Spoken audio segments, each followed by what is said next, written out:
One of the biggest reasons full-arch prostheses fail is night clenching, excessive force, and uncontrolled bite pressure. A night guard helps protect the implants and zirconia from long-term complications and excessive wear. So in this video, I'll show you my workflow for designing a full-arch night guard. Personally, I prefer using 3Shape dental system for night guard design, but I'll also make a separate video covering the workflow in Exocad. As always, we'll start by completing the patient, dentist, and technician information. Then we need to select the type of restoration we want to design, which in 3Shape is listed under Splint. Since I always check the fit and occlusion of night guards before delivery, I also need a model for the case. I use the Model Creator option because it allows me to trim and prepare the scan file before finalizing the model. Now it's time to load the scan files and start preparing the case for the design workflow. The next step is defining the occlusal plane. In 3Shape, this is usually done by selecting reference points on the molars and incisors, so the software can properly orient the case and generate the splint based on the correct occlusal position.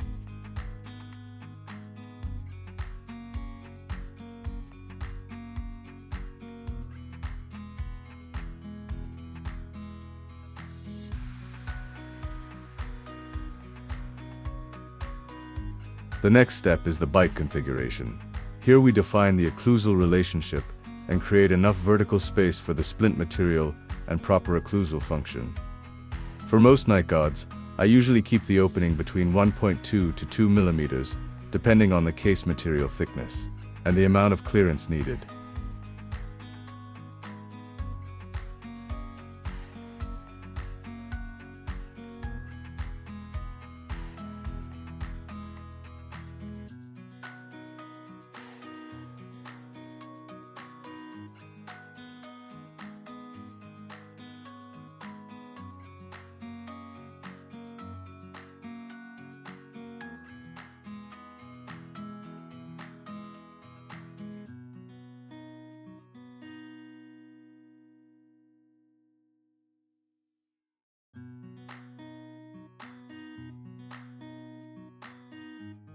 The next step is blocking out the undercuts. In this stage, the software automatically detects deep undercuts and fills them based on the insertion direction we selected earlier. This is a very important step because excessive undercuts can make the night guard extremely difficult to seat or remove, especially in cases with tilted teeth, attachments, or strong interproximal retention areas.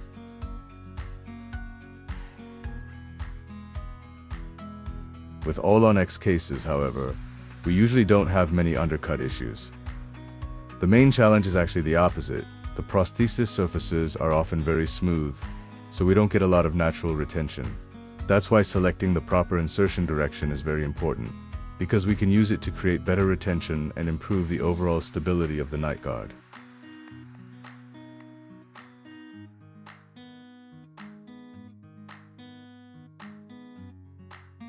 Sometimes the software does not block out the undercuts properly, especially in deeper or more complex areas.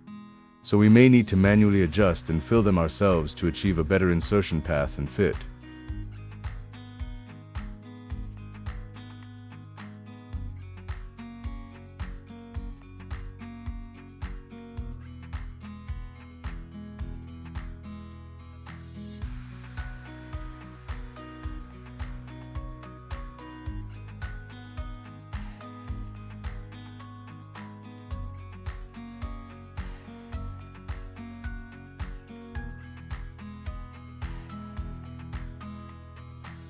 For cases with natural teeth, the amount of relief and blockout will usually be significantly greater because natural dentition tends to have much deeper undercuts and stronger retention areas compared to AllOnX prostheses.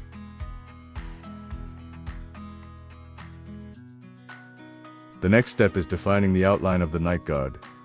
Here we determine the extension borders of the splint and decide how much of the teeth and gingival area will be covered based on retention, comfort, and the type of case. One important tip is to avoid extending the outline too far into movable soft tissue areas, because this can make the splint uncomfortable for the patient and more difficult to seat properly. For AllOnX cases, I usually try to maximize coverage on smoother surfaces whenever possible to improve retention and overall stability. In the outline step, we can also adjust several important splint parameters depending on the type of case and the material we plan to use. For example, here I'm setting the splint thickness to 1.5 millimeters, with a minimum thickness of 0.5 millimeters to help maintain strength in thinner areas. We can also control the offset between the teeth and the splint surface. Smaller offsets improve retention, while larger offsets can make the splint seat more passively and comfortably. After testing different values in multiple cases, I've found that an offset around 0.1 millimeters usually provides a very good fit for AllOnX cases. For natural dentition, however, this value is typically slightly higher, around 0.2 to 0.3 millimeters, because natural teeth usually have deeper undercuts and stronger retention.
One very important point about the outline is that we can also use it to create additional retention. In smoother AllOnX cases like this one, lowering the outline slightly farther down the prosthesis can help increase retention and improve the overall stability of the night guard.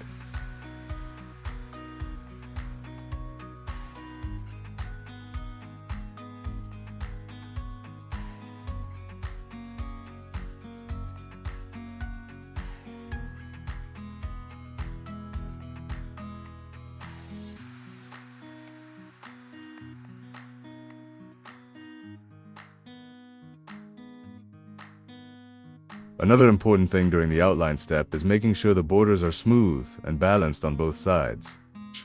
Sharp or uneven outline areas can create pressure points, make the splint uncomfortable for the patient, and sometimes even affect how the appliance seats.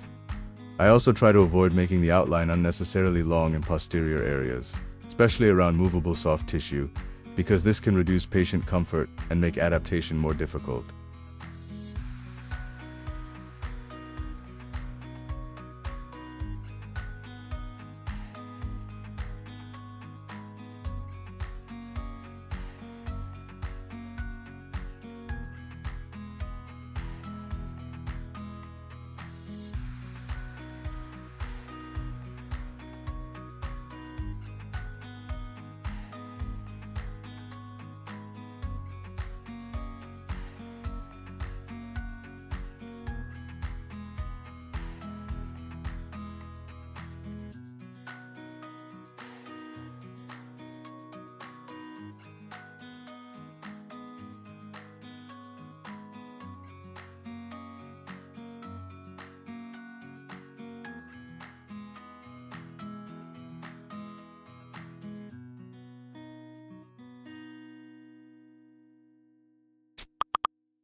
Once you're happy with the outline and overall extension of the splint, we can move on to the next step.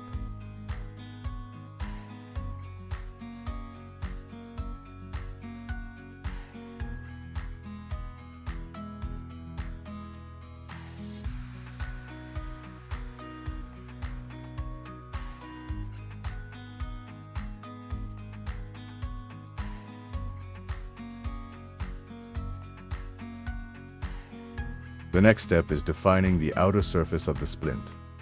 Here the software raises the surface toward the antagonist teeth to create the initial occlusal anatomy and contact areas. We can also control how closely the splint follows the cusp anatomy using the follow cusp's radius value. Smaller values usually create sharper and more detailed anatomy, while larger values produce a smoother occlusal surface.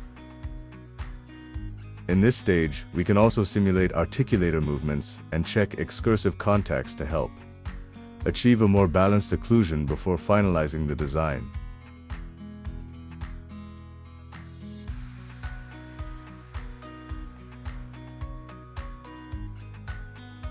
Personally, in this stage, I usually start by removing any heavy intersections or contact points with the antagonist.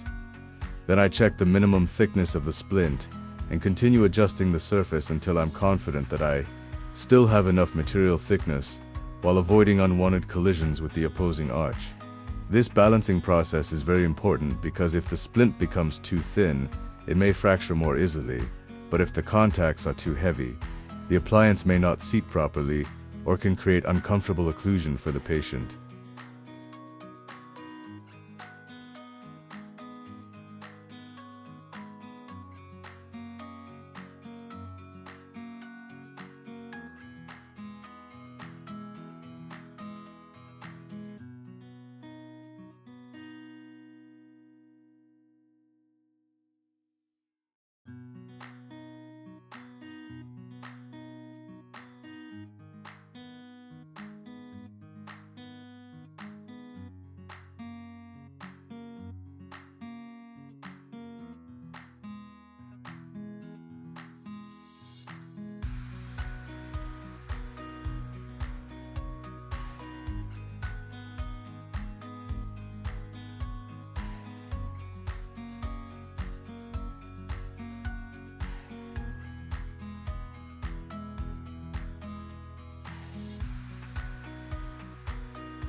Don't forget that, whenever possible, it's usually better to keep the occlusal surface around the last molars at the minimum acceptable thickness.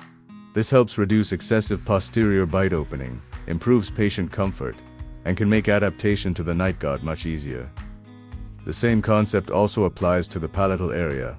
I usually try to keep it as thin as reasonably possible as well, because excessive thickness in this region can affect tongue space, speech, and overall patient comfort.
If you found this video helpful so far, please support the channel by liking, subscribing, and leaving a comment. It really helps the videos reach more people in the dental community.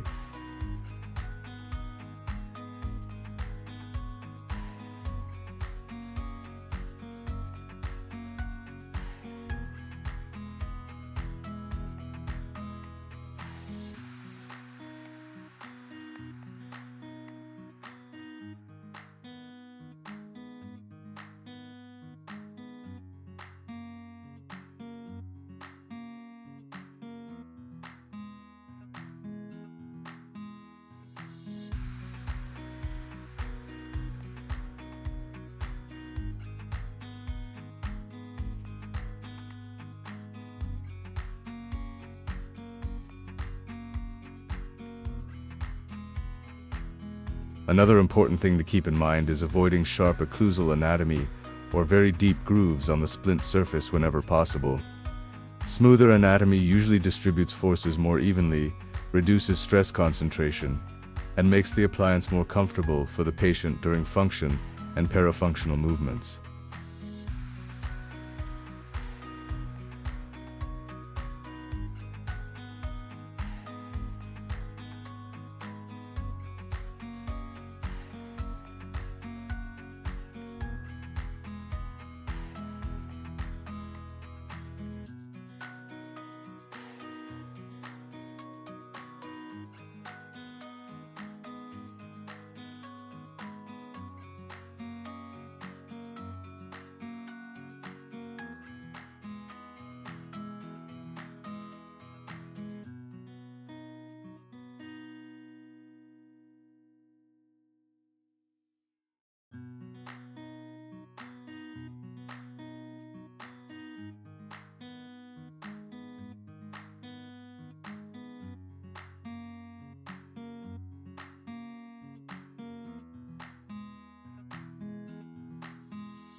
And that's pretty much it for the splint design itself.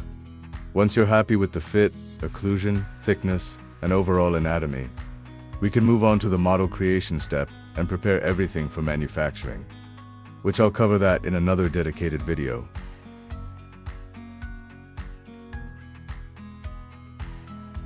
Thank you for watching, and I hope this workflow was helpful for you.